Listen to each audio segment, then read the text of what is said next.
Assalamu alaikum, my dear all viewers. I welcome all of you for the environmental classes. Today's class is for the 11th, and the topic that we are going to discuss is the ecological succession. Ecological succession is a series of progressive changes in the species that make up a community over time. Ecological succession usually identifies two types of successions which differ their starting points.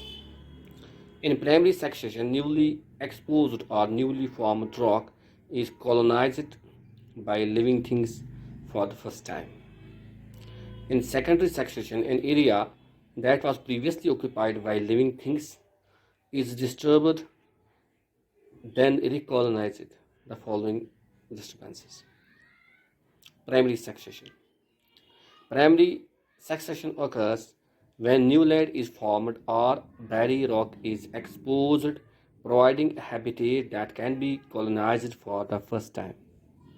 For example, primary succession may take place following the eruption of volcanoes, such as those in the Big Islands of Hawaii, as the lava flows into the ocean. New rock is formed on the Big Islands. Approximately 32 acres of land are added each year. First, weathering and other natural forces break down the substrate rock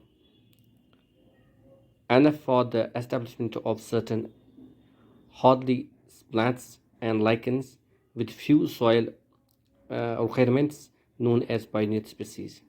These pioneers help to further break down the mineral-rich lava into soil, where other hardy species can grow and eventually replace the pioneer species.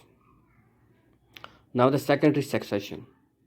In the secondary succession, a previously occupied area is recolonized following a disturbance that kills much or all of its community.